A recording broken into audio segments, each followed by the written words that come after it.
మందు మనము ధ్యానం కొరకు గత వారం ధ్యానం చేసి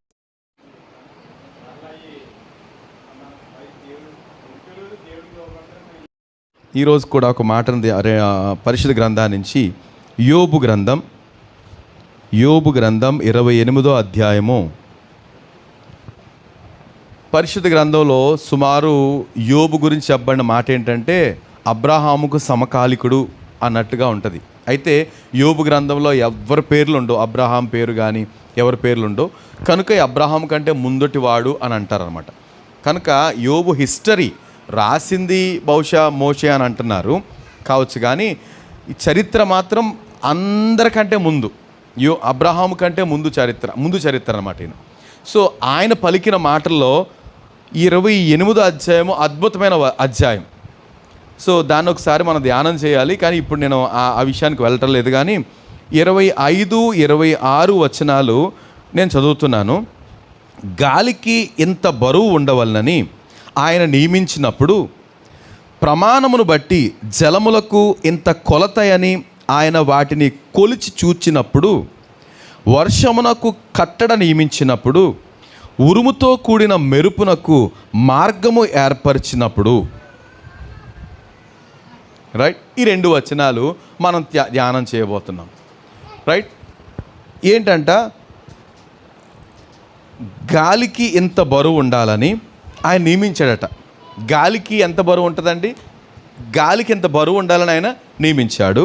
తర్వాత ఏంటి, ప్రమాణమును బట్టి జలములకు ఇంత కొలత ఉండాలట, జలాలకి ఇంత కొలత ఉండాలని. తర్వాత వర్షమునకు కట్టడ నియమించాడట. వర్షానికి కట్టడ అంటే వర్షానికి డిసిప్లైన్ ఉంది. ఈ కట్టడ ప్రకారం, ఈ లెక్క ప్రకారం వెళ్ళాలి వర్షం. కట్టడ నియమించినప్పుడు ఉరుముతో కూడిన మెరుపునకు మార్గము ఏర్పరిచాడట ప్రభు. ఉరుముతో కూడిన మెరుపునకు మార్గం ఏర్పరిచాడు. కనుక ఈరోజు ఈ వాక్య హెడ్డింగ్ ఏంటంటే, టైటిల్ ఏంటంటే, ఈ భయంకర తుఫానులు, వర్షము, ప్రమాదాలు ఏం చెబుతున్నాయి మనకి? ఏమండి, ఈ వారంలో మీరు భయపడ్డారా? ఏం తుఫాన్ అంటే మోంతా తుఫాన్ కదండి. భయపడ్డారా? దేవుని మహాకృప ఏంటంటే ఆదివారం ప్రార్థన చేశాము కదండి. ఆదివారం ప్రార్థన చేశాము, సోమవారం ప్రార్థన చేస్తున్నాం, ఇదిగో అన్నారు. కానీ అసలైన అంటే కొన్ని మీడియాస్ కొంచెం ఎక్కువ మాట్లాడినా అనుకున్నంత తీవ్రత లేకుండా తీరం దాటేటప్పుడు 100 నుంచి 110 అన్న కడకి 60-70 మధ్యలో తీరం దాటింది. ఎక్కడ దాటింది? మనకు దగ్గరగా దాటితే అసలు ఎలా ఉండాలి లెక్క ప్రకారం. కానీ దేవుని మహాకృప, పెద్ద నష్టం కలగలేదు. అనుకోని ప్లేసెస్లో మాత్రం ఏకదాటి వర్షాలు వచ్చేసినాయి, వరదలు, సడన్ ఫ్లడ్స్ వచ్చేసినాయి, ఫ్లాష్ ఫ్లడ్స్ వచ్చినాయి. రైట్, కనుక ఇవన్నీ మనకి ఏం బోధిస్తున్నాయి? మనము వీటి గురించి ఆలోచించాలని నేను ఆశపడుతున్నా. ఒక ధ్యానము వీటి గురించి దేవుని పిల్లలుగా మనం ఆలోచించకపోతే ఎలాగా? నాకు ఇక్కడ కూర్చున్నప్పుడు వచ్చిన ఆలోచన ఏంటంటే, ఇప్పుడు మనం ధ్యానం చేసే విషయంలో ఇప్పుడు ఎవరైనా కోర్టులు మనల్ని అడుగుతాయి ఒక్కొక్కసారి, కొంతమందిని, గవర్నమెంట్ని కానీ, ఇలాగా మీ మీద కేసు వచ్చింది, మేము ఇట్లాంటి నిర్ణయం తీసుకున్నాం కదా, మీరు మాకు సరిగా స్పందించలేదు కనుక మీ మీద ఎందుకు యాక్షన్ తీసుకోకూడదో మాకు వివరణ ఇవ్వండి అంటారు. విన్నారు ఈ మాట? అంతే కదా. అంటే మేము మీ మీద యాక్షన్ తీసుకోకుండా ఉండాలంటే ఎందుకు తీసుకోకూడదో మాకు వివరణ ఇవ్వండి అంటారు. అంటే మీరు ఈ తప్పు చేశారు, మీరు ఈ తప్పు చేసినందుకు మిమ్మల్ని శిక్షించాలి కదా, ఎందుకు శిక్షించకూడదో చెప్పండి. అలాగా నేను అంటాను, అసలు ఎందుకు ఈ భీకరమైన తుఫాన్లు కానీ, వర్షం కానీ, ప్రమాదాలు కానీ ఏం చెప్తున్నాయి మనకి? ఏమండి, మనం గత 2 వారాల నుంచి ఎట్లాంటి విషయాలే ధ్యానం చేస్తున్నాము. ఈ రోజుతోటి అలాంటి విషయాలు ఆపుదామని. అఫ్కోర్స్ నేను ఈ విధంగా నడిపించబడి నేను ఈ యోబు గ్రంథాన్ని 28వ అధ్యాయం ధ్యానం చేస్తున్నప్పుడు నాకు ఈ మాటలు, ఈ వారంలో ఒక రోజు మనము ధ్యానం చేసాం కూడా, మార్నింగ్ డివోషన్లో కూడా ఈ మాటలు జస్ట్ టచ్ చేసాం. కనుక ఈ మొదటి మాట ఏంటి చెప్పండి? గాలికి బరువు ఎంత? ఏమండి, గాలి ఎక్కడి నుంచి వస్తుందండి? గాలి కదండి. అంటే అది ఎక్కడి నుంచి తెలియదు, కానీ ఎక్కడికి వెళ్తుంది అంటే దాని పరిస్థితులు బట్టి, ఆ ఆకులు రాళ్ళతను బట్టి ఇటు వచ్చింది. తుఫాన్ రోజున ఎటు వచ్చింది గాలి? ఎటు వచ్చిందండి? తూర్పు నుంచి వచ్చింది కదండి. తూర్పు అంటే చెట్లు ఇలాగొచ్చి ఇలా పడుతుంటే అమ్మ ఇక్కడ ఊగుతుంది. తర్వాత అంతకుముందు రోజు వర్షంలో, అంతకుముందు వర్షం, ఆదివారం వర్షమో శనివారం వర్షంలో ఇటు నుంచి గాలి వచ్చి మా షెడ్ కొంచెం కన్నం పడింది ఇంటి దగ్గర. ఇప్పుడు అంతా ఈ తర్వాత తుఫాన్ రోజున సోమవారం ఆదివారం ఎటు వచ్చింది గాలి? ఉత్తరా నుంచి వచ్చింది, ఇటు వచ్చింది. తుఫాన్ దాటిపోయి ఎటు వచ్చింది గాలి? మళ్ళీ దక్షిణ నుంచి వచ్చింది, సముద్రం వైపు నుంచి. ఇలా మనం చూస్తున్నాం. దానికి బరువు ఉందట గాలికి. ఒప్పుకుంటారా మీరు గాలికి బరువు ఉందని? ఏమండి, అంటే గాలికి శక్తి ఉందని ఒప్పుకుంటామా? బరువు శక్తి ఒప్పుకోక ఏం చేస్తాం? ఎన్ని సీన్లు చూడట్లేదు, బేబస్స ప్రళయాలు, ఏమండి, చెట్లు ఇరిగిపోవడం. పాల్కొల్లు నరసాపూర్ రోడ్లో ఇప్పటికీ కట్ చేస్తారు, పెద్ద పెద్ద చెట్లు పడిపోయినాయి, మరి కాళ్ళలో పడిపోయినట్టున్నాయి, అవన్నీ కట్ చేస్తున్నారు. కనుక ఎంతో బేబస్, గాలికి చాలా బరువు ఉంది. నేను కొన్ని విషయాలు మీ ముందుకు త్వరగా తీసుకురావాలని ఆశపడుతున్నాను. కనుక ఎందుకు ఈ గాలి లేకపోతే ఈ తుఫాను, ఈ తుఫానులో లేకపోతే గాలి ఎందుకు సంభవిస్తాయి? ఏమండి, ఎందుకు వచ్చినాయి? నేను 2 ఎగ్జాంపుల్స్ మీ ముందు పెట్టాలని, ఈ మాటను బట్టి 2 ఎగ్జాంపుల్ త్వరగా వెళ్ళాలి. మనకు బాగా పరిచయమైన పరిశుద్ధ గ్రంథాన్ని నుంచి యోనా గ్రంథంలోకి వెళ్తే 762 పేజ్, అంటే చిన్న పుస్తకం కాబట్టి నేను పేజ్ నెంబర్ చెప్పాను, 762.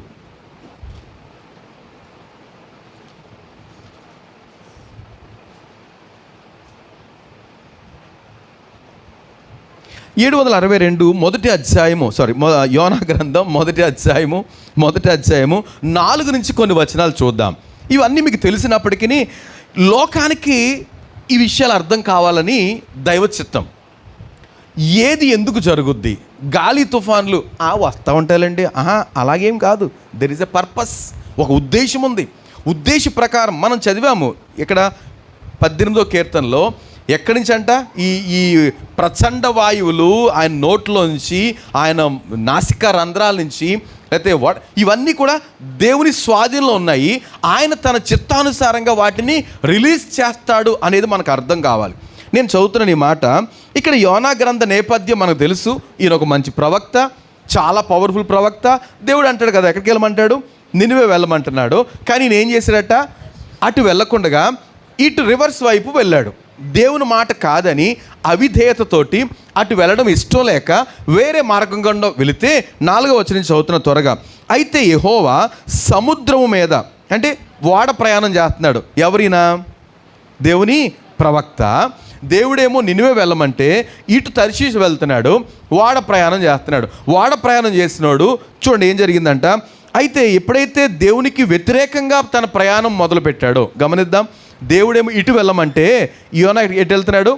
ఆపోజిట్ డైరెక్షన్లో వెళ్తున్నాడు. కనుక ఏం జరిగిందంట? అయితే యెహోవా సముద్రం మీద పెద్ద గాలి పుట్టింపగా సముద్రమందు గొప్ప తుఫాను రేగి ఓడ బద్దలైపోగతి వచ్చాను.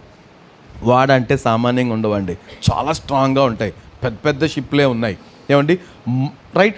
అట్లాంటి ఓడ ఏమైందంట? పెద్ద గాలి తుఫాను వచ్చింది, ఓడ బద్దలైపోద్దేమో అంటే వీళ్ళు తెలియదు అంటారా? ముందు ఇప్పుడు మన వాతావరణ సూచన ప్రకారము ఈ సైక్లోన్ గురించి ఎప్పుడో చెప్పారు. ఇక ముందు రాబోయే సైక్లోన్స్ గురించి కూడా, తుఫాన్ గురించి అంత వివరణ వచ్చేసింది. కానీ మరి అప్పుడు లేదంటారా? నేను అనుకుంటాను యోనా బయలుదేరేటంత వరకు ఆ తుఫాన్ లేదండి. ప్రభు అనుకుంటున్నాడు ఇలా వెళ్తాడని. అయితే దేవుని తెలియదా? అవి పక్కన పెట్టండి.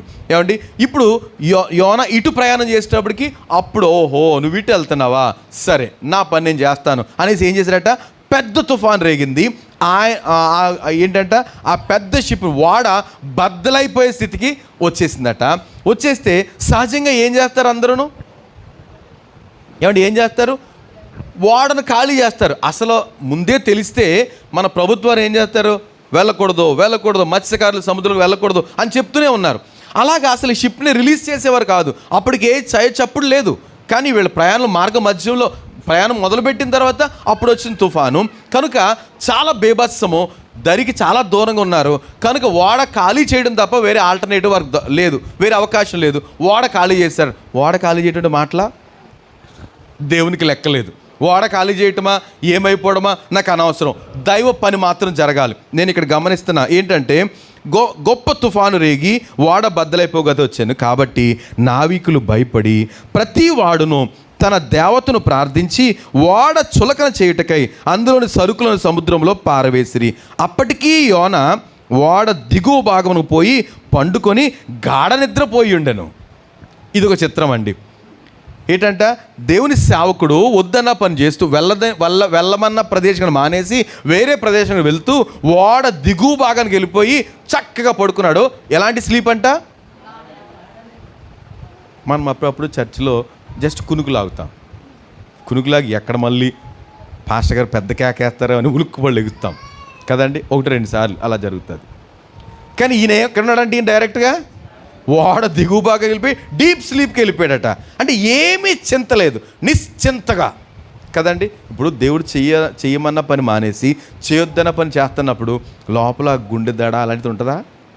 అమ్మో నేనేంటి పైన తుఫాను వస్తున్నట్టు అర్థమవుతుందో లేదో తెలియదు, మరి నాకు షిప్ గురించి తెలియదు. కానీ ఏమండి, ఆయన లోపల పండుకున్నప్పుడు ఇక్కడ గందరగోళం ఎందుకు తెలియదు కదండి. మామూలుగా వెళ్ళే షిప్కిని గాలితోటి ఊగే షిప్కి తేడా తెలియదు ఏంటి?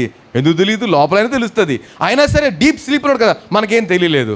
ఆ నావికుడు వచ్చి అంటాడు, ఓయి నిద్రపోతా. ఏమండి, ఎవరిని అంటున్నాడు? యోన ఎవరిని? యోనానికంటే ఎవరిని అంటున్నాడు? ప్రవక్తన. అది బాగుందండి. ఎవరిని అంటున్నాడు? ఒక ప్రవక్త అన్నాడు, ఓయి నిద్రపోతా. ఏమన్నాడు? అదే కదా, ఓయి నిద్రపోతా. నీకేమొచ్చింది? ఏమొచ్చింది నీకు? నిద్రపోతున్నాం. ఏమొచ్చింది నీకు? నీవు లేచి నీ దేవుని ప్రార్థించు, మనం చావకుండా ఆ దేవుడు మన యందు కనికరించిన. మేమందరం అదే పని చేస్తున్నాం పైన. ఒరే నువ్వు నిద్రపోతున్నావు, ఓయి నిద్రపోతా, లేచి ప్రార్థన చెయ్యి అంటే ఈయన ఏం చేశాడంట?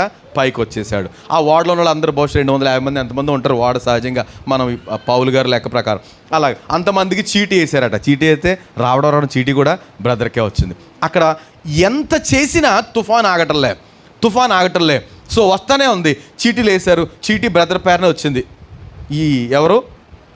ప్రవక్తనండి. ప్రవక్త పేరునే వచ్చింది. ప్రవక్త పేరున వస్తుంటే వీళ్ళు భయపడుతూ, నీ గురించి చెప్పి అసలు నీ పేరున వచ్చింది ఏంటి చీటీ అంటే, రైట్ అండి చీటీ నా పేరున వచ్చింది కదా, నేనేనండి దీనికి యోగ్యుణ్ణి.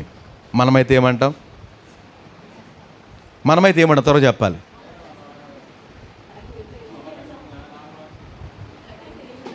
ఇంకా మీకు తెలియదు, అన్నాను అడుగుదాం. మనమైతే ఏం చేద్దాం? చీటీ మన పేరున వచ్చింది అనుకో, ఏమంటాం అప్పుడు? మళ్ళీ మళ్ళీ ఏంటి తూచు మళ్ళీ వేయండి. కానీ యోన ఏమంటున్నాడు? అప్పుడు సౌండ్నెస్ వచ్చింది, నిద్ర లేచాడు. ఇంత బేభత్సం జరుగుతుందా ప్రభువా? ఇంత బేభత్సమా? సముద్రం అంతా ఖాళీ చేశారు, ఇంత భయంకర తుఫాను, విడిచిపెట్టేటట్టు లేదు అంటాడు కదా. ఆయన అంటున్నాడు ఆ సమయంలో, నీవెవరు వాడవో, నీ కీడు మాకు ఎందుకు సంభవించిందో, నీ వ్యాపారం ఏంటో, నువ్వెక్కడి నుంచి వచ్చితువో, నీ దేశమేదో, నీ జనమేదో, ఈ సంగతి మాకు తెలియజేయమంటే ఆయన ఏం చెప్తున్నాడు? అందుకు అతడు ఇలా అంటున్నాడు, నేను హెబ్రీయుడను, సముద్రమునకును భూమికిని సృష్టికర్త అయిన ఆకాశమందుండు దేవుడయ్యున్న యెహోవా యందు నేను భయభక్తులు కలవాడినై ఉన్నాను. దేవునికి మహిమ. ఆ మాట 200 పైగా చిప్ వెళ్ళాలంటే 200 మంది పైనే ప్రయాణం చేస్తారు అనుకుంటున్నాను. మరి నాకు అంతకంటే ఎక్కువ మంది తెలియదు, కానీ అంతమందికి చెప్తున్నాడు, నేను సముద్రానికి అదే భూమికి సృష్టికర్త అయిన ఆ దేవుని యందు నమ్మికించిన వాడిని, నేను ప్రవక్తనండి. దేవుడు నన్ను వేరే దిక్కు వెళ్ళమన్నాడు, నేను అవిధేయతతోటి వేరే ప్రాంతం వెళ్తున్నాను. ఇంకా వివరణిచ్చాడా? తాను యెహోవా సన్నిధి నుండి పారిపోవచ్చున్నట్టు. దేవునికి మహిమ కలుగును గాక. ఏంటంట? ఏం చేశాడు ఈయన? దేవుని సన్నిధి నుంచి పారిపోతున్నట్టు ఆ మనుషులకు తెలియజేసినప్పుడు వాళ్ళ సంగతి తెలుసుకుని మరింత ఈయన ఏమంటున్నాడు? నా మూలంగానండి. మళ్ళీ ఏమంటున్నాడు? నేను ఈ అంతరికి సృష్టికర్త అయిన దేవునికి సేవకుండండి, నా మూలంగానే వచ్చిందండి. ఆయన ఒక పని చెప్పాడండి, నేను వేరే పనికి వెళ్ళిపోతున్నానండి, నా మూలంగానండి. వాళ్ళు ఇంకా భయపడ్డారట. వాళ్ళు ఇంకా భయపడితే ఏం జరిగింది? అప్పుడు వారు, సముద్రం పొంగుతుంది, తుఫాను అధికమవుతుంది, సముద్రం మా మీదకి రాకుండా నెమ్మలించినట్లు ఏం చేయమంటావు? కనీసం ప్రార్థన చేయవయ్యా అని అంటున్నారు. అంటే వాళ్ళు అంటున్నారు, అతను అంటున్నాడు, ఇప్పుడు ఇక ప్రార్థనలు కుదరదండి. ఇప్పుడు ఏం చేయాలి మీరు? ఈ అవిధేయతను తీసి సముద్రంలో పడేయండి, ప్రాబ్లం సాల్వ్. దేవుని మహిమ కలుగును గాక. ఇప్పుడు ప్రార్థన కుదరదు. చాలాసార్లు మనం కూడా కొంచెం నా గురించి ప్రార్థన చేయండి అంటాం. లేకపోతే మనమే అడుగుతాం, ప్రార్థన చేయండి. ఆ ఎదుటోళ్ళు అడగాలి, సముద్రంలో పడేశారా దేన్ని? అవిధేయతను తీసి పడేస్తే ప్రార్థన ప్రతిఫలం ఉంటుంది. అవిధేయతను మాత్రం తీయం ఏమండి. అసలు విషయం ఏంటో తెలియకుండా నిజంగానే మనకు తెలియదు అనుకోండి, నా తప్పేంటో తెలియదు, అప్పుడు కొంచెం నా గురించి ప్రార్థన చేయండి అంటే శుభం. కానీ యోనాకు తన తప్పేంటో తెలుసు, నేను దేవుని సన్నిధించి పారిపోతున్నాను కాబట్టి ఈ బీభత్సమైన తుఫాను. ఇప్పుడు చెప్పండి, ఫస్ట్ పాయింట్, ఎందుకు వచ్చింది తుఫాన్ అండి? ఎందుకు వచ్చిందండి? ఎవరు అవిధేయత? ప్రవక్త అవిధేయత. ప్రవక్త అవిధేయత. లేకపోతే నేను అంటాను, ఇప్పుడు ప్రభు అంటాడు మనల్ని, ప్రతిసారి క్వశ్చన్ అడగదలిచాను, యోనా పట్ల ఇంత యాక్షన్ తీసుకొని యోనా అవిధేయత వల్ల ఇంత తుఫాను క్రియేట్ చేసి అతని కాళ్ళు చేతులు కట్టి సముద్రంలో పడేస్తారని పడేసే ముందు చాలా ఆలోచించారు. అంటున్నాడు, ఏమీ లేదు సార్, మీరు నా గురించి ఏం దిగులు పడకండి, నన్ను కాళ్ళు చేతులు కట్టి సముద్రంలో పడండి, ప్రాబ్లం సాల్వ్ అంటే వాళ్ళు భయపడతారు. అమ్మో నిర్దోషిని చంపేసాం మేము, ఏదో చీటీ వచ్చింది, ఈయన చెప్పే మాటలు ఎవరు నమ్ముతారు? కానీ ఒక మనిషిని చంపేసామంటే అది ఎంత అపరాధం. సముద్రంలో పడేయటం అర్థం ఏంటి? చంపేయడమే కదా, ఎంత అపరాధం. కనుక వేరే గచ్చ ఇంకా రెచ్చిపోతున్నాడు తుఫాను. ఎందుకు రెచ్చిపోతుందండి? ఎందుకు రెచ్చిపోతుంది? అవిధేయత ఇంకా ఉంచుకుంటున్నారు వాళ్ళు భయపడుతున్నారు, దీన్ని ఏం చేస్తే ఇతను ఏం చేస్తే ఏమవుతుంది అనేసి. కాబట్టి ఏమంటున్నారు, మీరు వేసేయండి, తొందర తగ్గుద్ది, లేకపోతే మీ ప్రాణాల ప్రమాదం అంటే ఆయన అంటాడు కదా. వాళ్ళు అంటారు, ఇక మాకు తెలియదు. వీళ్ళందరూ ఏం చేశారట, ఆ మాట చదువుదాము. కాబట్టి వారు, యెహోవా నీ చిత్త ప్రకారముగా నీవే దీన్ని చేసితివి, ఈ మనుషుని బట్టి మమ్మను లయము చేయకుందువుగాక, నిర్దోషిని చంపితన నేరం మా మీద మోపకుందువుగాక అని యెహోవాకు మనవి చేసుకుని యోనాను ఎత్తి సముద్రంలో పడవేసిరి. పడవేయగానే సముద్రము పొంగకుండా ఆగెను. దేవుని మహిమ కలుగును గాక. ఏంటంట, యోనాను ఎప్పుడైతే ఎత్తి సముద్రంలో పడేశారో ఏమైందంట, సముద్రము ఆగిపోయింది. ఇప్పుడు చెప్పండి, ప్రభు అంటాడు, అవిధేయతలో ఉన్న యోనాని ఎత్తి సముద్రంలో పడేస్తే తప్ప ఈ తుఫాన్ ఆగలేదు కదా, నేను మీ మీదకి ఎందుకు తుఫాన్ రప్పించకూడదో చెప్పండి అన్నాడు అనుకోండి. నా పాయింట్ అర్థమైందా? ఈ మాటలు వింటున్న వాళ్ళందరికీ దేవుడు చెప్పేది, నేను మీ మీదకి ఎందుకు తుఫాన్ రప్పించకూడదు, ఎందుకని? అవిధేయతలు ఉంటే మనము కూడా దేవుడు ఒక పని చేయమంటే యోనాలాగా ఇంకొక పని చేస్తున్నాం.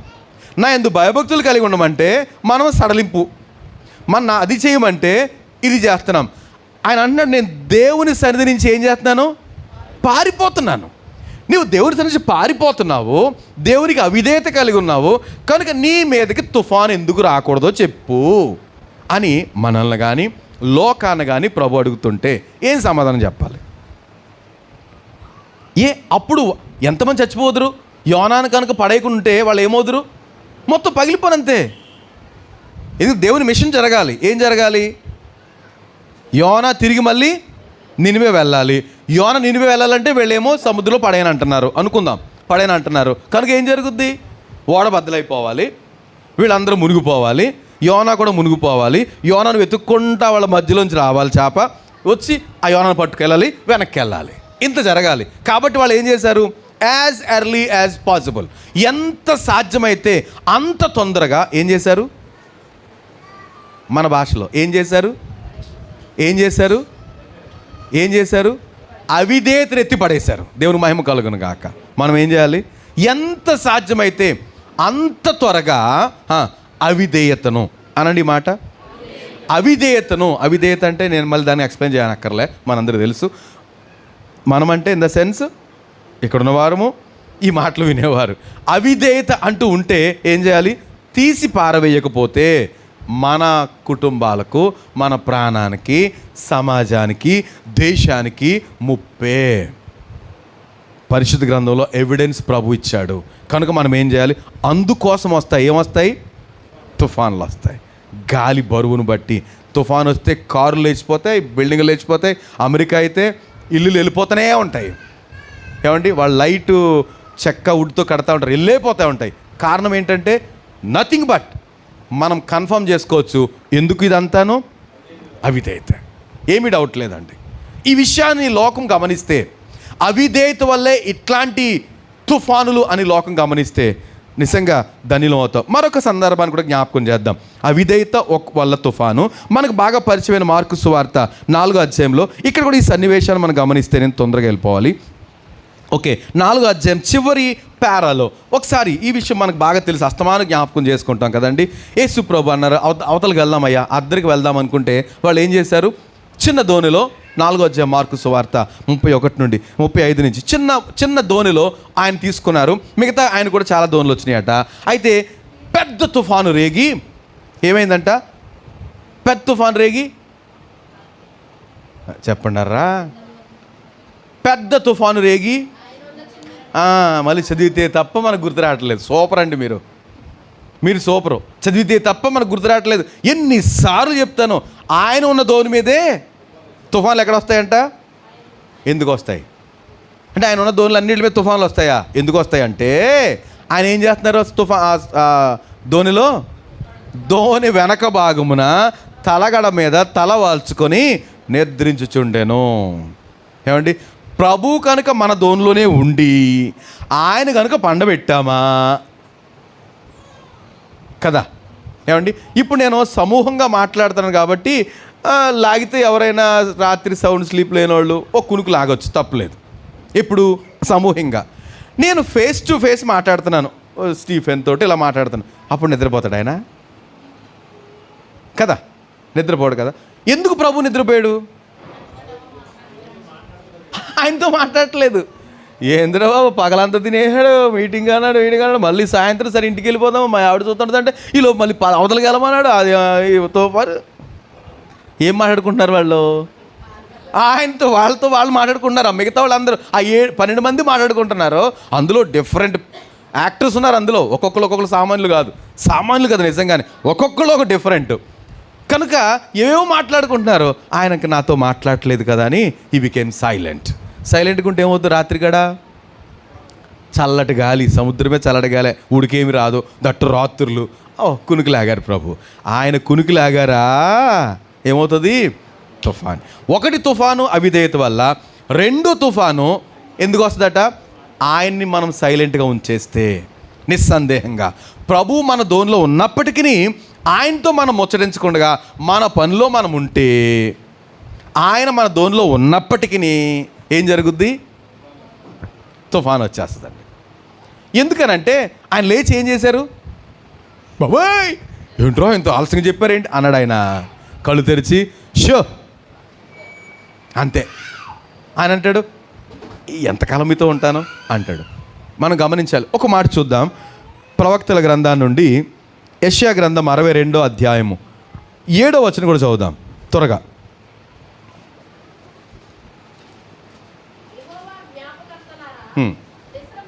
ఏంటంట? యెహోవా జ్ఞాపకకర్తలారా మీరు విశ్రమించొద్దు. చివరి మాట చెప్తారా? చివరి మాట చదువుతారా? అందులో ఏంటంట? మీరు విశ్రమించకూడదు, ఆయన విశ్రమించనివ్వకూడదు. యెహోవా జ్ఞాపకకర్తలంట. ఎవరు యెహోవా జ్ఞాపకకర్తలండి? ఎవరు జ్ఞాపకకర్తలు? మనం జ్ఞాపకం చేయాలి ప్రతి విషయము. దేవుడు మర్చిపోతాడు అనేది టాపిక్ కాదు, మనం జ్ఞాపకం చేస్తూనే ఉండాలి కదండి. మనం ఏం చేయాలి? జ్ఞాపకం చేస్తూనే ఉండాలి. అంటే ప్రభు ఆయన విశ్రాంతి తీసుకొని ఇవ్వకూడదు. ఫస్ట్ ఆఫ్ ఆల్ ఏంటంట? యెహోవా జ్ఞాపకకర్తలారా మీరు రెస్ట్ తీసుకోవద్దు, ఆయనకి రెస్ట్ ఇవ్వద్దు. ఆయనకి రెస్ట్ ఇవ్వాల్సిన అవసరం లేదు. కానీ ఇక్కడ ఏం చేశారు? ఆయనకి రెస్ట్ ఇచ్చేశారు. ఆయనతో మాట్లాడట్లేదు, వేళ్ళే మాట్లాడుకుంటున్నారు. ప్రభుతో మాట్లాడటం మానేశారు. కనుక ప్రభువు ఆయన రెస్ట్లోకి వెళ్ళిపోయాడా? తుఫాను. అంటే చాలా సందర్భాల్లో మనం ప్రభుతో ముచ్చరించడం మానేసాం. వ్యవహారాలు ఎక్కువైపోయి, వ్యవహారాలు అంటే బతుకు జట్కా బండిలాగా ఎన్ని బరువు అడిగామనుకోండి, ఒక్కళ్ళు అడిగామనుకోండి, ఏంటంటే పెద్ద లిస్ట్ చెప్తాం. అయ్య బాబు ఇదండి పరిస్థితి, ఇదండి. ఎవరైనా చాలా జాలీగా ఉన్నాను సార్ అనేవాళ్ళు ఉన్నారు ఎవరైనా? ఈ రోజులు అలాంటివి కాదు. అందరినీ ఏం చేస్తున్నాడు? ప్యాక్ చేశాడు. అపవాది ప్యాక్ చేశాడు. ఎలాంటి వాళ్ళనైనా సరే, ఎంత పెద్ద పొజిషన్ చిన్న పొజిషన్ ఎవరినైనా బంధించేసి, ఒకవేళ తేలిగ్గా ఉన్నవాళ్ళు ఏం చేస్తున్నారు? నిజంగానే తేలిగ్గా ఉన్న వాళ్ళు very busy with some other thing. ఏంటంట? బిజీ విత్ నాన్ సెన్స్ అనొచ్చు. అర్థం పర్థం లేని దాంతో బిజీ అయిపోతున్నారు కొంతమంది, మిగతా వాళ్ళు మన బతుకులతోటి బిజీ అయిపోతున్నాం. కానీ ఈ సందర్భంలో ఎవరికి రెస్ట్ ఇచ్చేసాము? దేవునికి రెస్ట్ ఇచ్చేసామా? లోకమంతా కూడా గమనించాలండి. ఏమంటే సృష్టికర్త ప్రభువుని మనం ఏం చేయాలట? నిత్యము విజ్ఞాపన చేయాలి. నిత్యము ఆయనకి రెస్ట్ ఇవ్వకూడదు, ఆయనతో ముచ్చటించాలి.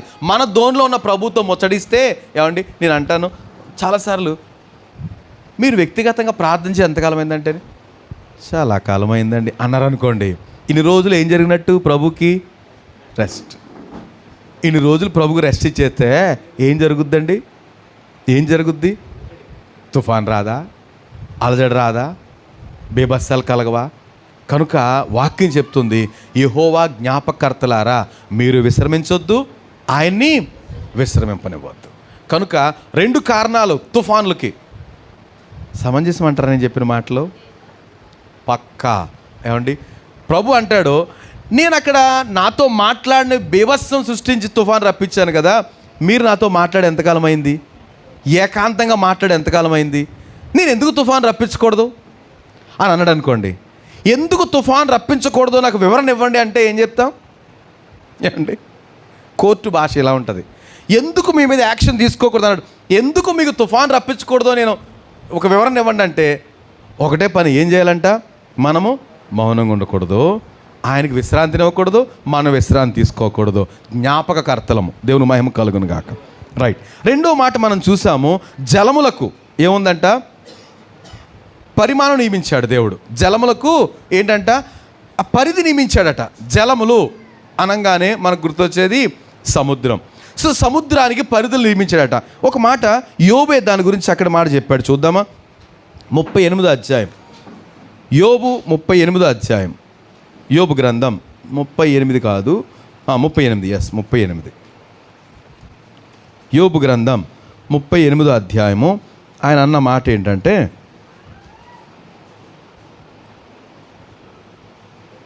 38వ అధ్యాయము 8 నుంచి మనం చూస్తే, సముద్రము దాని గర్భము నుండి పొర్లి రాగా. ఏంటంటే అండి, ఈ మాట గమనించండి. సముద్రము దాని గర్భము నుండి పొర్లి రాగా, తలుపుల చేత దాన్ని మూసిన వాడు ఎవడు? ఏమండి, సముద్రం అంటే పేరుపాలెం వెళ్ళి ఎప్పుడు వారానికోసారి వెళ్ళి మేము డ్యాన్స్ చేసి ఆడుకుని వస్తామండి. ఏమండి, అంతేకాదు సముద్రం అంటే. ఏమండి, అదొక భయంకరం సముద్రము. దాని గురించి మనం ధ్యానం చేస్తే, దాని గురించి చదివితే మన దగ్గర ఉన్న ఇన్ఫర్మేషన్ ఎంత భయంకరమో. ఇక్కడ రాయబడిన మాట ఏంటంటే, సముద్రము దాని గర్భము నుండి పొర్లి రాగా, తలుపుల చేత దాన్ని మూసిన వాడెవడు? నేను మేఘమును దానికి వస్త్రముగాను, గాఢాంధకారమును దానికి పొత్తిగుడ్డగాను వేసినప్పుడు నీవుంటివా? దానికి సరిహద్దు నియమించి దానికి అడ్డగడియలను తలుపులను పెట్టించినప్పుడు. దేవుడు ఏం చేశాడంటే, సముద్రానికి పెట్టగలరండి ఎవరైనా? సముద్రానికి అడ్డగడియలు తలుపులు పెట్టి ఆపగలుగుతాము సముద్రాన్ని? మీకు 86 వరదలు తెలుసు, మీకు తెలుసు కదండి. 86 వరదలు. మేము ఆ వరదలు వస్తుంటే ఇంటికి తగలకుండగా చెక్కలో గిక్కలో పెడతాడు, చెక్కలా కడదు గుడ్డ, ఇంటి పైకి వెళ్ళిపోయి నీళ్ళు ఏకంగాను. ఎవరు ఆపగలుగుతారు జలాల్ని? అంటే గోదావరిలోకి వెళ్తుంటే డ్యామ్స్ కట్టి కంట్రోల్ చేస్తున్నారు. ఎప్పుడైనా ఏమైనా జరిగితే, ఒక్కవేళ ఎప్పుడన్నా కట్ట తెగిపోద్ది కదండి. అలాగే కట్ట 86లో కట్ట తెగే వచ్చింది మనకి, మొత్తం ముంచేసింది. ఇక ఎవరి వల్ల కాలే, అందరూ చేతులు ఎత్తేసారు.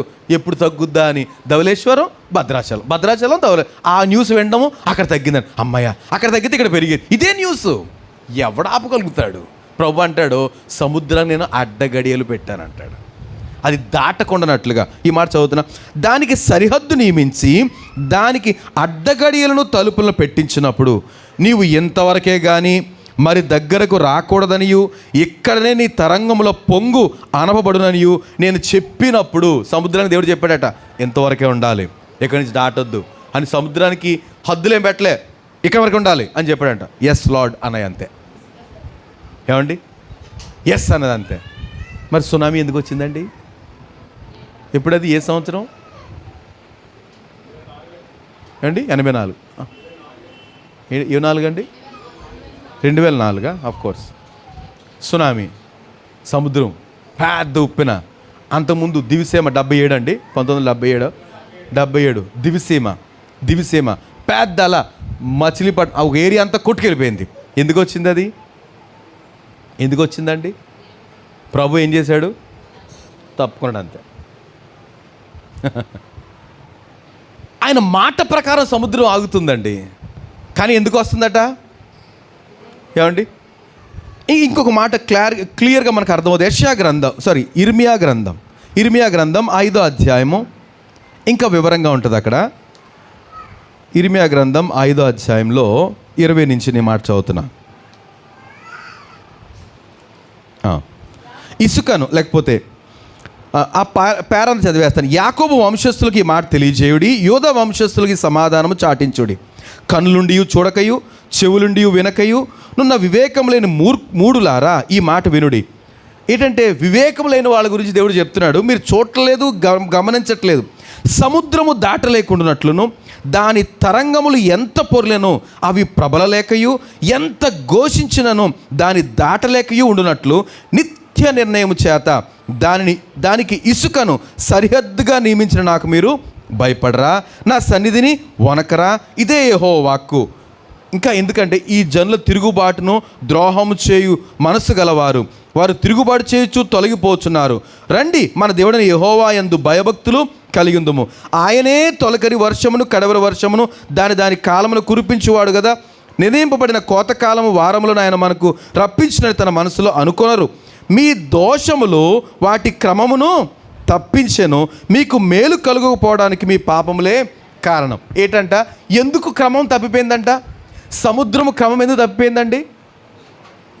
సముద్రం దేవుడు ఆజ్ఞ ఇచ్చాడు, కానీ ఆజ్ఞ ఎందుకు మేరుతుంది అంటే మన దోషములే.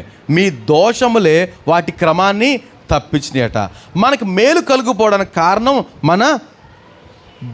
మన పాపములే మన కారణం. అంటే మన స్థితిగతులను బట్టే దేవుడి ఆజ్ఞ ఏం చేసుకుంటే ఆయన వెనక్కి తీస్తున్నాడు. కనుక ఏమవుతుందంటే సముద్రము తన హద్దులు మీరి కదండి. ఇప్పుడు మొన్న అంతర్వేదులు అన్నారు ఒక 1/2 కిలోమీటర్ లోపలికి వెళ్ళిపోయింది అన్నారు. ఏమండి, లోపలికి వెళ్ళిపోయిందంటే మొన్న తుఫాను అక్కడే తీరం దాటింది. మరి ఎదరికి వచ్చిందో లేదో తెలియదు. నేను చాలా భయపడ్డాను. వెళ్ళింది అందుకనే, ఒకవేళ పెద్దగా అందరూ అదే భయపడ్డారు కదా, ఏంటిది ఉప్పెన్ లాంటివి రావచ్చు అనేసి న్యూస్. కానీ దేవుని మహాకృప చొప్పున మన ప్రార్థనలు అని నేను అనగలుగుతాను. ప్రార్థన చేసిన వాళ్ళు అందరూ అంటాము కదండి, మనందరి ప్రార్థనలు ప్రభు ఆలకించాడు. కనుక ఏం చేశాడు? గొప్ప విపత్తు నుంచి తప్పించాడు. సో ఎందుకు ఆ ప్రభు తన మాటతో చెప్పిన ఆ సముద్రానికి హద్దులు నియమించాడు. కానీ ఏం చేస్తున్నాడు ఆయన? మనుషుల యొక్క అవిధేయతలను బట్టి, మనుషుల యొక్క ఏమాత్రం భయం లేని స్థితిని బట్టి దేవుడు ఏమంటాడంటే ఆ ఆజ్ఞను లేకపోతే ఆ హద్దును దేవుడు ఏం చేస్తున్నాడు? ఏదో రాకుండా, ఇప్పుడు చిన్నపిల్లలు వెళ్ళకుండా ఏదో గేట్ పెట్టామనుకోండి, ఇప్పుడు గేట్ తీసేసామంటే అర్థం ఏంటి? వాళ్ళు స్వేచ్ఛగా బయటకు వెళ్ళచ్చు. అలాగా దేవుడు ఏమంటున్నాడో అది తీసేస్తున్నాడు అనమాట. కనుక ఉత్సాహంగా సముద్రం మన మీదకి వచ్చేయడానికి ఆరాటపడుతుంది. అలాంటివే సునామీలు జరుగుతున్నాయి. ఇది అంతటి కారణం ఏంటంటే, ఎందుకంటే హద్దు నియమించినాడు ఏం చేశాడు? హద్దు నియమించినాడు తీసేస్తున్నాడు. ఇంకా భయంకర పనులు, భయంకర పరిస్థితులు ప్రకటన గ్రంథంలో మనకు కనపడుతుంది. ఇవన్నీ ఎగ్జాంపుల్గా జరుగుతున్నాయి. ప్రకటన గ్రంథంలో ప్రపంచమంతా జరగబోతున్నాయి. ఇది మనం గమనించాలి. కనుక జలముల విషయంలో దేవునికి భయపడి మారు మనసు పొందితే సరి, లేకపోతే సముద్రాలు ఏమవుతాయట? ఊహించండి ఒకసారి, సముద్రం వచ్చిందనుకోండి పెద్ద ఉప్పిన, ఏమండి అక్కడ వచ్చినట్టు దివిసేమలు వచ్చినట్టు ఎవరు ఆపగలుగుతారు? ఏమండి ఏం ఆపగలుగుతాయి? సమస్య లేదు, రావడం ఒకసారి వచ్చి వెళ్ళిపోద్ది అంతే. మళ్ళీ సముద్రం వెనక్కి వెళ్ళిపోద్ది. వెళ్తూనే మనలందరినీ అన్నీ వెళ్ళిపోతాయి అంతే. అలాగే జరిగింది కదండి, అలాగే జరిగింది. కనుక ప్రభు అంటాడు ఇప్పుడు, నేను అలాంటి యాక్షను మరలా ఎందుకు తీసుకోకూడదో చెప్పండి ఒకసారి అన్నాడు అనుకోండి. ఏంటది? అలాంటి యాక్షను సునామీ. చాలామంది చచ్చిపోయారు కదా అప్పుడు. ఈ 2004 అంటున్నారు కదా సునామీ. చాలామంది చచ్చిపోయారు సముద్రం ఒడ్డున, షికారుకి వెళ్ళిన వాళ్ళు, వాళ్ళందరూ ఫోటోగ్రాఫర్లు, ఈ ఫోటో పిచ్చోళ్ళు చాలామంది చచ్చిపోయారు. అంతకుముందు దివిసీమ 77 చాలామంది చచ్చిపోయారు. వేల మందే ఊర్లు పోయినాయి. ప్రభు ఇప్పుడు అంటున్నాడు, నేను అలాంటి యాక్షన్ చేయకుండా ఉండడానికి ఎందుకు చేయకూడదో మీరు వివరణ ఇవ్వండి అంటే ఏం చెప్తాం? ఏమండి, ప్రజల్లో ఇంకా ఏం జరగట్లేదు? పాపాన్ని గురించిన పశ్చాత్తాపం లేదు, మార్పు లేదు. ఎంతకాలం వింటున్నా లేకపోతే ఈ పరిస్థితులను చూస్తున్నా, అరే దేవుడు ఉన్నాడు పైన, ఆయన ఇవన్నీ కంట్రోల్లో ఉన్నాడు, మనం జాగ్రత్త అనే జ్ఞానం లేకపోతే ప్రభు ఎందుకు యాక్షన్లో దిక్కకూడదు? ఈరోజు ఒకటి క్లారిఫై కావాల్సింది ఏంటంటే, ఇవన్నీ దేవుని స్వాధీనంలో ఉన్నాయని మనం నమ్ముతున్నాం. మిగతా వారు కూడా నమ్మాలని ఈరోజు ధ్యాన భాగం. రైట్, నేను మరొక విషయానికి వెళ్తున్నాను తప్పక. రైట్, వర్షానికి ఏముందంటున్నాడు ప్రభు? యోబు గ్రంథం చదవండి. వర్షానికి 28లో వర్షమునకు కట్టడ నియమించాడు, క్రమం ఇచ్చాడు. వర్షానికి ఏమి ఇచ్చాడట? క్రమాన్ని ఇచ్చాడట. వర్షం అంటే ఎప్పుడు రావాలి, ఎప్పుడు రాకూడదు. ఏమండి, ఎప్పుడు రావాలి, ఎప్పుడు రాకూడదు. వర్షానికి ప్రారంభం ఏది చెప్పండి? వర్షానికి ప్రారంభం ఏది ఏమండి? మౌనంగా ఉంటుందా? అస్సలు వర్షానికి ప్రారంభం ఏంటంట? అసలు వర్షం ఎప్పుడు వచ్చిందండి? భూమి పుట్టినప్పటి నుంచే వర్షం ఉందండి? లేదండి, భూమి పుట్టినప్పుడు వర్షం లేదు. నోవాహు 2000 సంవత్సరాల వరకు వర్షం లేదండి. మరి ఎలాగ పంటలు ఇవన్నీ భూమి నుంచి ఆవిరి లేచి దాన్ని తడిపేదంట, అంతేగాని వాన కురియలేదు అని ఉంటుంది. అప్పటి వరకు వాన కురలేదండి. రండి ఒకసారి వెళ్దాం ఆది కాండానికి కూడా. వర్షం ఎందుకు కురిపించి మనల్ని నాశనం చేయకూడదో ప్రభు అడుగుతున్న ప్రశ్నకు సమాధానం చెప్దాం. మీకు దానికి ముందు ఒక మాట చదువుదామా? 2వ అధ్యాయము 6వ వచనం చూస్తే పైన 5వ వచనం పైన, ఏలయనగా దేవుడైన యెహోవా భూమి మీద వాన కురిపించలేదు, నేలను పరుచుటకు నరుడు లేడు, అయితే ఆవిరి భూమి నుండి లేచి నేల అంతటినీ తడిపెను. ఏంటంట? వర్షం లేదు అప్పటికి. నోవాహు వచ్చేటప్పుడు వర్షం లేదండి, భూమి నుంచి ఆవిరి లేచి తడిపేదట. కింద నుంచి ఆవిరి లేచి భూమిని అదే ఆ విధంగానే తేమ సరిపోయేది. అలా కూడా దేవుడు మనల్ని పోషించగలుగుతాడు. కానీ ఈ వర్షం ఎందుకు వచ్చింది? ఏమంటే వర్షం ఆశీర్వాదమా శాపమా?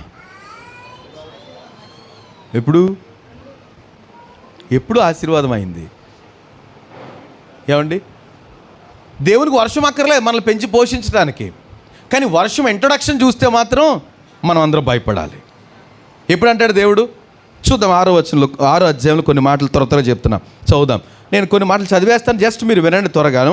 అంటాడు కదా, నరుల చెడుతనము భూమి మీద. అంటే దేవునికి వర్షం పంపించాలని ఎందుకు అనిపించింది అంటే, ఎందుకు వర్షం పంపించాలనుకున్నాడు చెప్పండి, మీరు చెప్పేసేయండి. వర్షం ఎందుకు పంపించాలనుకున్నాడు? బాగా పండి బాగా ఆరోగ్యంగా ఉంటారనా?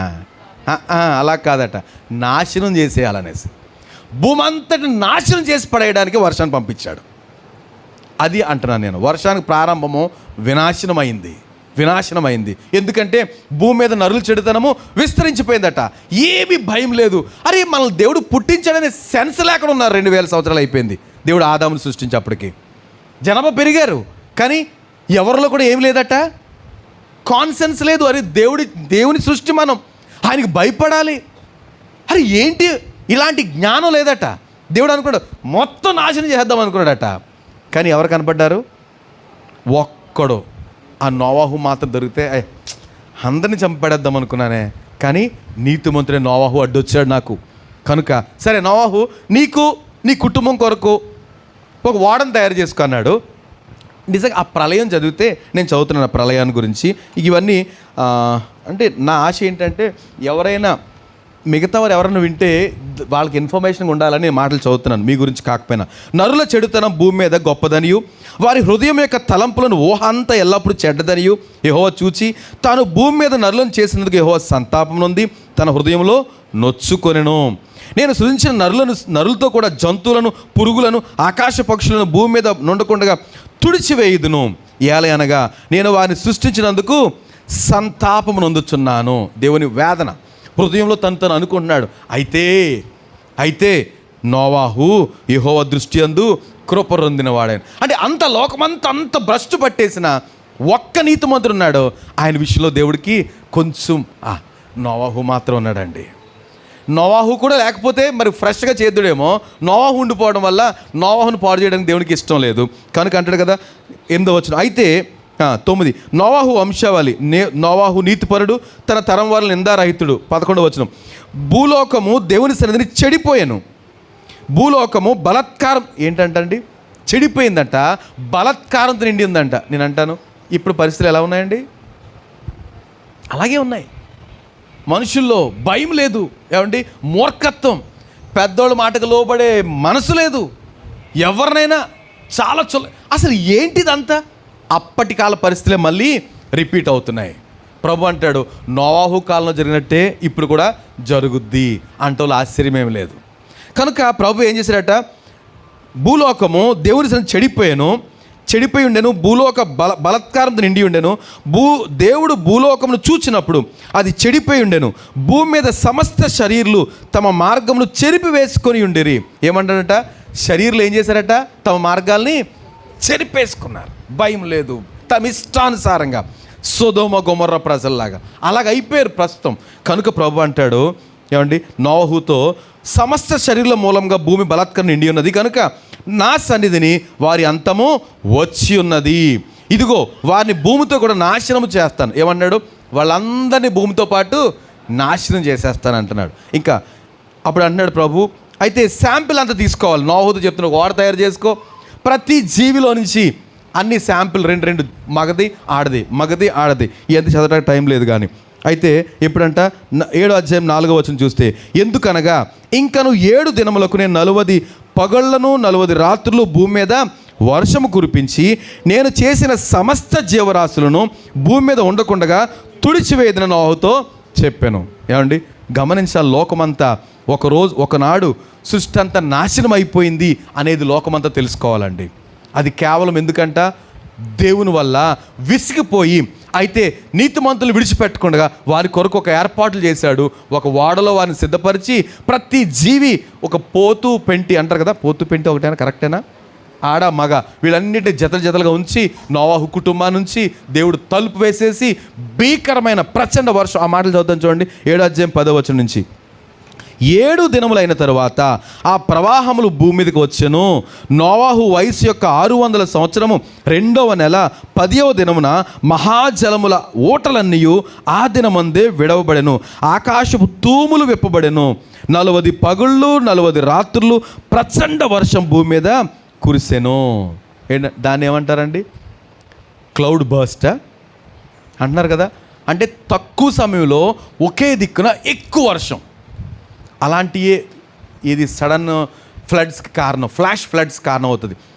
ఇప్పుడు ఏం జరిగిందంట, మొత్తం ప్రపంచం అంతటి మీద ఏంటంట, ఏం తెరవబడ్డాయి అంటున్నాడు, ఆకాశ తూములు విప్పేశారటండి. తూములు విప్పేస్తే ప్రచండ వర్షం. ఎన్ని రోజులు? మనకు ఒక పూట అక్కర్లే, 1 గంట సేపు ఆకాశం తూమి విప్పి దేవుడు కనుక వర్షం పంపిస్తే ఏమైపోతాం మనం? ఇక్కడే పడవలు రావాలి మన కొరకు. అలా వచ్చినాయి కదా, మనం నివసిస్తున్న రోడ్ల మీదే పడవలు తిరిగినాయి. ఏమండి, రోడ్ల మీదే. కానీ 40 రోజులు 40 రాత్రులు 40 పగళ్ళు విపరీతమైన ప్రచండ వర్షం అట. దేవునికి అప్పుడు కానీ నెమ్మదించలేదు, మొత్తం నాశనం అయిపోయింది, నోవాహు ఓడలో ఉన్నవారు తప్ప. ఏమండి, అలాగా దేవుడు తుడిచిపెట్టేశాడు. ఒక జనరేషన్ని తుడిచిపెట్టేసి తర్వాత చాలా ఎంతకాలం తర్వాత అండి, నోవాహు వాళ్ళలో ఎంతకాలం ఉండెను? సంవత్సరం పైన. 1 సంవత్సరం సుమారు 27 రోజులు 17 రోజులు. ఏమంటే 13 నెలలు సుమారుగా ఉన్నాడు. సంవత్సరం పైనే ఓడలో తనున్న వారందరూ కూడా ఓడలో ఉన్నారు. అప్పుడు కానీ ఎండలేదు, అప్పుడు బయటకు వచ్చారు భూమి ఎండిన తర్వాత. అంటే ఒక న్యూ క్రియేషన్. ఇప్పుడు ప్రభు అంటున్నాడు, మనకు అడుగుతున్న ప్రశ్న, నేను ఎందుకు మరొకసారి ఈ భూమిని అంతటిని నాశనం చేయకూడదు? ఎక్స్ప్లెయిన్. కాంపిటేటివ్ ఎగ్జామ్ రాసిన వాళ్ళకి క్వశ్చన్ ఇస్తాడు, ఏదైనా క్వశ్చన్ ఇచ్చి చేసి ఎక్స్ప్లెయిన్ అంటాడు. అలాగా ఇప్పుడు ఎక్స్ప్లెయిన్ అని ఏమంటాడంటే, నేను ఎందుకు అప్పుడు చేసినట్టుగా ఇప్పుడు ఎందుకు భూలోకాన్ని నాశనం చేయకూడదో వివరణ ఇవ్వండి అన్నాడు అనుకోండి. ఏమండి, అప్పుడు ఎలా ఉంది? భూమి చెడిపోయిందట, నరులు చెడిపోయారు, వారి ఆలోచనలు తలంపులు భయంకరమైపోయినాయి, కనుక నాశనం చేశాను, ఇప్పుడు ఎందుకు చేయకూడదు? అది కనుక గమనిద్దాం. ఏమండి, భీకరమైన వర్షం, దానికి అవధులు లేని వర్షానికి కారణం ఏంటి? ఎగ్జాంపులర్గా అక్కడ ఉంచాడు దేవుడు. ఇప్పుడు మనం అందరం దాన్ని గమనించాలి. అమ్మో, ఇంత ప్రళయానికి గల కారణం అవిధేయత, లేకపోతే వారు చెడిపోయిన దాన్ని బట్టి భూలోకం అంతటి నాశనం చేశాడు. కనుక ఇప్పుడు కూడా చేయడానికి ఏంటి గ్యారంటీ? చేయటానికి కానీ ఎప్పుడు కనుకనే ఇట్లాంటివి వచ్చి మనం ఏం చేయాలి? ఏమండి, మీకు ఒక మాట, సహజంగా ఇప్పుడు మనకి పెద్ద వర్షం వచ్చేస్తుందండి, ఏమన్నా హడావిడి చేసేస్తుంది పైన ఆకాశంలోనూ, చాలా దిక్కున పక్కన ఉరుములు మెరుపులు పడుతున్నాయి. మీరు ఏం చేశారు చెప్పండి ఒకసారి. నాకేం భయం లేదండి, టీవీ పెట్టుకుని కూర్చొని చూస్తున్నాం, టీవీ పోద్ది అనుకోండి, ఎందుకంటే ఆ మెరుపులు టీవీ పోద్ది కదా, వెంటనే ఆపేయాలంటాం. ఆ టైంలో ఏం చేస్తారు చెప్పండి? పక్కనే పిడుగులు పడుతున్నాయి, అక్కడ పిడుగులు పడ్డాయి, డబ్బా డబ్బా పెద్ద పెద్ద శబ్దాలు వస్తున్నాయి. ఏం చేస్తాం? అబద్ధాలు చెప్పండి, కరెక్ట్గా ఏం చేస్తారో చెప్పండి. ఏమండి, ఖచ్చితంగా ప్రభువా, ఒకవేళ అదే పిడుగు నా మీద పడితే నీ రాజ్యానికి వెళ్ళాలి. పడదని ఆశ్చర్యం ఏం అక్కర్లే, నీ రాజ్యానికి వెళ్ళాలి, నన్ను కనికరించువా. చాలాసార్లు ప్రార్థన చేశాను నేను. రాత్రులు సడన్గా డబ్బు పెద్ద పెద్ద శబ్దాలు వచ్చేస్తాయి కిటికీలోంచి ఒక్కసారిగా. ఒకవేళ ఈ సమయం ఏదైనా అయితే నేను వెళ్తానా ప్రభు దగ్గరికి? ఈ సెన్స్ మనకు లేకపోతే ఎలాగండి? ప్రభు అంటున్నాడు, నేను ఎందుకు అట్లాంటి ప్రళయం ఎందుకు రప్పించకూడదో చెప్పండి, ఎందుకు రప్పించకూడదు అని అంటే లోకం సమాధానం చెప్పాలి, అయ్యా అలాంటి పరిస్థితులే, కానీ మేము మార్పు చెందుతున్నామండి అని చెప్పగలిగితే, మనం మార్పు చెందుతున్నామని చెప్పగలిగితే దేవునికి సంతోషమే. అది కారణం. బేభత్సమైన వర్షం కారణం ఏంటంట? వర్షానికి కారణం ఏంటి? నరుల చెడుతనం భూమి మీద విస్తరించినప్పుడు ఆ ప్రళయాన్ని దేవుడు పంపించాడు. రైట్. ఇంకొక మాట, ఇంకొకటి ఉంది, నా టైం అవ్వలేదు కదా, ఓకే, ఒక మాట, 4వ మాట చదవండి. ఏది? యోబు గ్రంథం.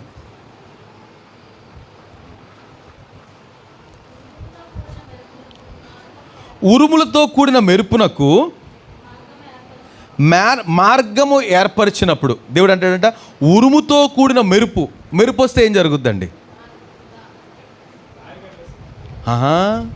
అందుకనండి మెరుపు చెప్పాలి, అసలు విషయం చెప్పాలి. దారి కనపడితే కరెక్టే చీకట్లో ఉన్నప్పుడు. ఏమండి, మెరుపు వచ్చినప్పుడు వర్షం ఆగిపోద్ది, మెరుపు వచ్చినప్పుడు పిడుగు పడుద్ది కదండి, ఎక్కడో చక్, ఆ తర్వాత ఢోల్ పెద్ద శబ్దం. ముందు లైట్ కనపడుతుంది, ఎందుకంటే లైట్ స్పీడ్ ఎక్కువ.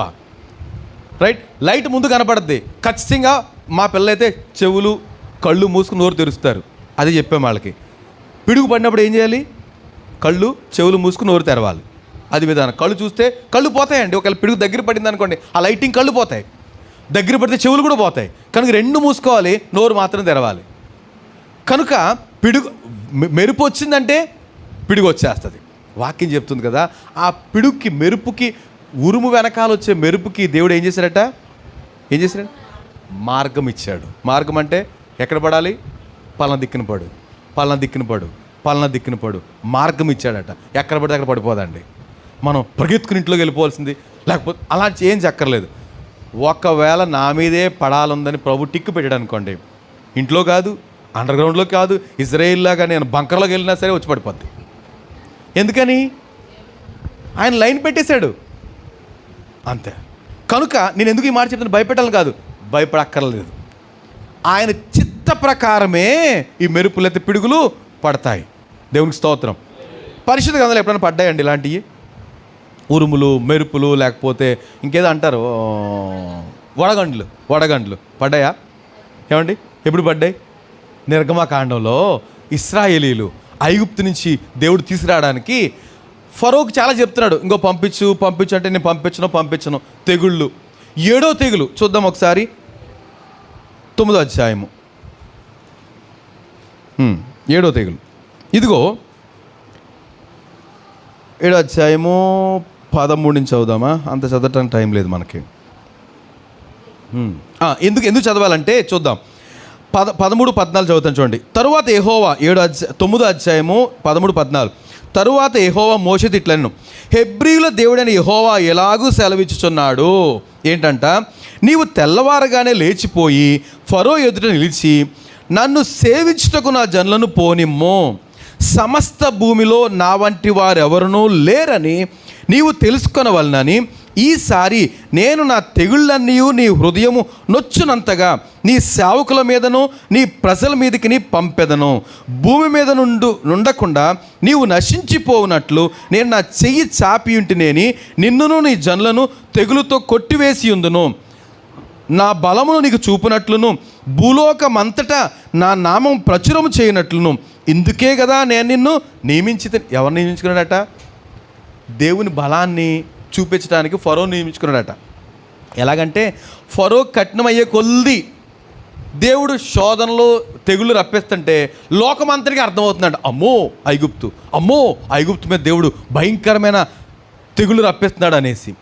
ఇది వెరైటీగా ఉంటుందండి, రైట్? ఓకే, ఇప్పుడు అంటాడు కదా, ఇదిగో రేపు ఈ వేళకు నేను మిక్కిలి బాధకరమైన వడగండ్లను కురిపించేదను. ఐగుప్తు రాజ్యము స్థాపించిన దినం మొదలుకొని ఇంతవరకు అట్టి వడగండ్లు పడలేదు. కాబట్టి నీవు ఇప్పుడు ఎవరంటున్నారు? మోషే ఫరోతో అంటున్నాడు వడగండ్లు అంటే ఎప్పుడైనా తెలుసండి మీకు?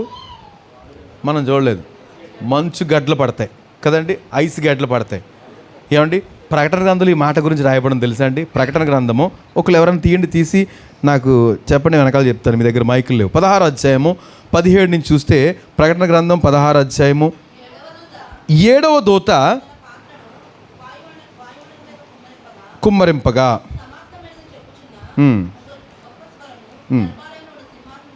వచ్చాను. పుట్టాను. 20 వచ్చిన చదువుతున్నా. ప్రతి ద్వీపము పారిపోయాను, పర్వతములు కనబడకపోయాను. 5 మనుగుల బరువు గల పెద్ద వడగండ్లు ఆకాశం నుండి మనుషుల మీద పడిను. ఏమండి, మనుగు అంటే ఎంత? మీకు ఏమైనా ఐడియా ఉందా? మనుగు అంటే ఎంతమ్మా? మనుగు ఎన్ని కేజీలు? సుమారుగా 10 కేజీలు. 5 మనుగులు అంటే 50 కేజీలు బస్తా పైనుంచి పడుతుంది. 5 మనుగుల వడగండ్లు మనుషులు పడ్డాయంటండి. పడతాయట. ఇప్పుడు ప్రకటన గ్రంథంలో ప్రభు ఎగ్జాంపులర్గా ఇప్పుడు ఐగుప్తులు ఇశ్రాయేలు మీద పడ్డాయి. ఇక కొన్ని ఏరియాల్లో వడగండ్ల వర్షం పడుతుంది. మన దేశంలో కాశ్మీర్, ఢిల్లీ మంచు ప్రాంతాల్లో వడగండ్ల వర్షం పడుతుంది. బయట మన మీద పడిందానికి ఇంత రాయి ఏమవుద్దండి? కన్నం పడుతుంది. ఇప్పుడు ఫరోకి మోషే చెప్తున్నాడు, ఇదిగో వడగండ్లు పడుతున్నాయి, నీ బయట అంటే ఇంట బయట ఉన్న మనుషులు కానీ పశువులు కానీ లోపల తెచ్చుకో, లేదా చచ్చిపోతారు. ఇలా చెప్తే దేవుని మీద భయం కలిగిన వాళ్ళు నిజంగానే తెచ్చుకున్నారట. వీళ్ళ దేవుడు ఏంట్రా ఆఫ్టర్ అలా అన్నవాళ్ళు మాత్రం బయట చచ్చిపోయారట. వడగండ్లు దేని గుర్తు? కఠినమైన హృదయాలకి. కఠినమైన హృదయాలను దేవుడు శిక్షించింది ఎలాగంటే, ఒక తెగులు ఏంటంటే వడగండ్లు. ఏమండి, మన హృదయాలు కఠినం చేసుకోవద్దు. ప్రభు అంటాడు, ఫరోని హృదయం కఠినం చేసుకోవడం వల్ల వడగండ్లతో నాశనం చేశాను, నిన్నెందుకు నాశనం చేయకూడదో చెప్పు అన్నాడు అనుకోండి. ఏంటది? నా మాట అర్థమైంది కదండి. నేను కఠినమైన ఫరో హృదయం కఠినం అయితే వడగండ్ల చేత నాశనం చేశాను, మరి నిన్నెందుకు నాశనం చేయకూడదో చెప్పు అని దేవుడు లోకాన్ని అడుగుతున్నాడు, మనల్ని అడుగుతున్నాడు. మనం ఎలాగున్నాం? కఠినంగా ఉన్నామా, మెత్తగా ఉన్నామా? ఏమంటే దేవుని పిల్ల ఎలా ఉండాలండి? మెత్తగానే ఉండాలి. కఠినం మనకు కుదరదు. కఠినం చేసుకున్న ఫరో వడగండ్ల చేత నాశనం అయిపోయాడు. సర్వనాశనం అయిపోయింది ఐగుప్తు. ఎన్ని తెగుల్లో ఒకదాని మించి ఒకటి. కారణం కఠినమైన పరిస్థితులు. కనుక వాక్యం చెప్తుంది, ఏమండి, ఈ మెరుపుతో కూడిన ఉరుముతో కూడిన మెరుపు మార్గాన్ని ఇదంతా ఐగుప్తీయులు రుచి చూసేశారు. ఐగుప్తులే కాదు, చాలామంది కదండి. ఎంతమంది పిడుగులు పడి చనిపోతున్నారు. ఏమండి, ఇంతకుముందు తక్కువ ఉండేది.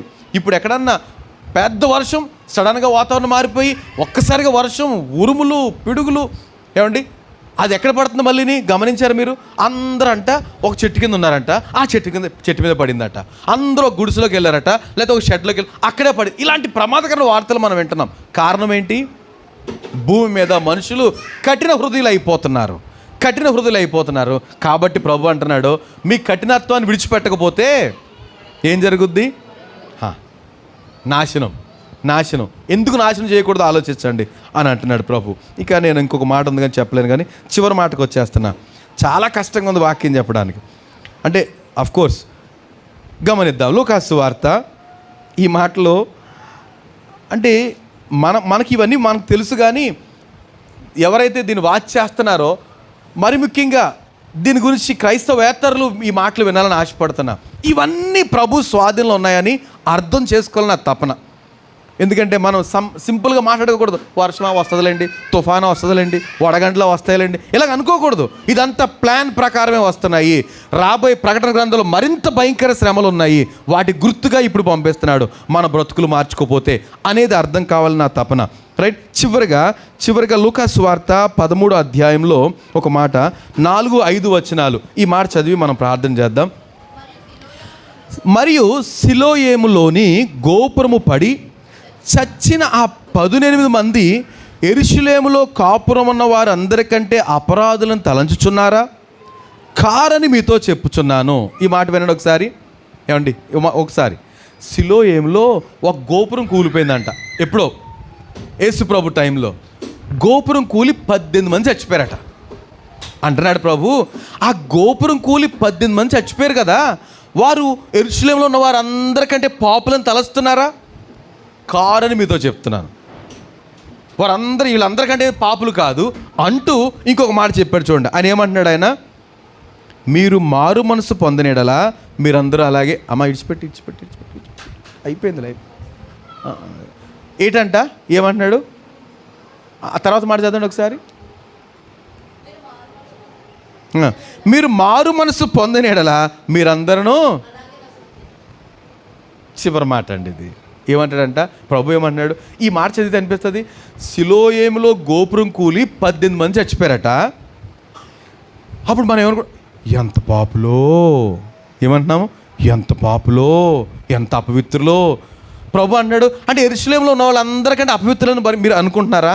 కారని మీతో చెప్తున్నాను, కానీ మీరు మారు మనసు పొందకపోతే అలాగే నశించిపోతారు. అంటే చెప్పండి ఇప్పుడు, అంటే ఏంటి ఆయన ఉద్దేశం? అర్థమైంది ఈ మాట? మరొకసారి దయచేసి అందరూ చదవండి.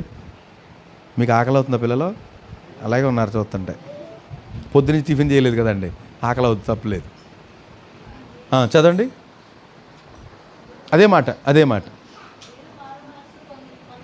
అలా కాదు. మరియు సిలోయములోని గోపురము పడి చచ్చిన ఆ 18 మంది యెరూషలేములో కాపురమున్న వారందరికంటే అపరాధులను తలంచుచున్నారా? కారని మీతో చెప్పుచున్నాను. మీరు మారు మనస్సు పొందని ఎడల మీరందరూ అలాగే నశింతురు. ఏమర్థమవుతుంది మీకు? వాళ్ళ పాపులు కాదు అంటాడు ఆయన. మీరు మారు మనసుకు పొందపోతే మీరు చచ్చిపోతారు అంటాడు. అంటే ఇప్పుడు దేవుని ప్రణాళిక, వాళ్ళ పాపులో లేదో మనకు అనవసరం. అలాంటి పరిస్థితులు చూసినప్పుడు మనం ఏం చేయాలంట? మనం మారు మనసు పొందాలి. మనం ఏం చేస్తామంటే, వారు బాగా పాపులు అందుకని చచ్చిపోయారు, అది అంత సీన్ మనకి ఇవ్వలేదు ప్రభు, అది మన పని కాదు. ఏం చేయాలంట? అయ్యో నేను మారు మనసు పొందాలి, లేకపోతే నేను వాళ్ళకలా చచ్చిపోతాను. ఏ మాట మనకు కూడా రాకూడదు, మన నోట్లో రాకూడదు. వాళ్ళ పాపులని మాత్రం తలంచకూడదు, కానీ మనకి ఏ తలంపు రావాలి? అమ్మో నేను మారు మనసు పొందాలి. ఏ విషయంలో మన హృదయము నిందారోపణ చేస్తుందో ఆ విషయంలో మనం ఏం చేయాలంట? మారు మనసు పొందాలి. అమ్మో ఇంకా ఆలస్యం చేయకూడదు, నేను మారు మనసు పొందాలి అని అనుకోవాలట. ప్రభు అంటున్నాడు, వారు పాపులను తలస్తున్నారా? కారని మీతో చెప్తున్నాను, మీరు మారు మనసు పొందపోతే అలాగే నశించిపోతారు. కనుక ఇవన్నీ సూచనలుగా దేవుడు ఎగ్జాంపుల్గా మన ముందుంచాడండి. మనము దాటిని ధ్యానం చేస్తూ మంచి వాక్యం ధ్యానం చేస్తున్నాం. ఇలా కబుర్లు చెప్పుకుంటూ కాలం గడపకూడదు, కానీ వాక్యాన్ని మనం అనుభవించుకొని జాగ్రత్త పడితే ధన్యులం అవుతాం. లేకపోతే వాక్యపు నాలెడ్జ్ తోటి నరకానికి వెళ్ళామనుకోండి, అపవాది మనల్ని బాగా వాడుకుంటాడు. తెలుసా మీకు? వీళ్ళు చాలా తెలివైన వాళ్ళు, ముందు ఫ్రెండ్స్లో కూర్చోండి అంటాడు. ఎవరు? మంచి బైబిల్ స్టడీ చేసి వచ్చిన వాళ్ళు అండి వీళ్ళు. ఈయనే చెప్పాడు, నన్ను ఇంకా కొంచెం పెద్ద కుర్చీ చేస్తాడు నాకు. ఈయన బాగా చెప్పేవాడు, ఓరికే తెగ విషయాలు చెప్పేసేవాడు, గంట వర్తమానం చెప్పేసేవాడు. వెరీ గుడ్, బాగా చెప్పావు నువ్వు. అక్కడికి వెళ్ళకపోవడం ఎంత అదృష్టవంతుడు తెలుసా నువ్వు, నన్ను అంటాడు అలాగా. ఒకవేళ నేను అక్కడికి వెళ్తే, ఎందుకని వాక్య జ్ఞానం పెంచుకుని నేను విధేయత తక్కువైంది అనుకోండి, నాకు ఏం జరుగుద్ది? హృదయం కఠినం చేసుకున్నాను అనుకోండి, ఏం జరుగుద్ది? అవిధేయతలో అనుకోండి, ఏం జరుగుద్ది కదండి. కనుక ఈ మాటలు బట్టి మనం హెచ్చరించబడదాం. ఈ మాటలు వింటున్న ప్రతి ఒక్కరు కూడా ప్రభు సమస్తము తన స్వాధీనం ఉంచుకున్నారు. ఎందుకు ఇట్లాంటి ప్రకృతి వైపరీత్యాలు లేకపోతే ఈ భయంకరమైన తుఫాన్లు, వర్షం, ప్రమాదాలు ఏం చెప్తున్నాయంటే మనకు అర్థమైంది. కనుక దాని ప్రకారం ప్రభు కృపలో ఉండడానికి ప్రయత్నం చేద్దాం. దేవుడి మాటలు దీవించును గాక. ఆమేన్. చిన్న ప్రార్థన చేద్దాం. కొంచెం వాటర్. హల్లెలూయా.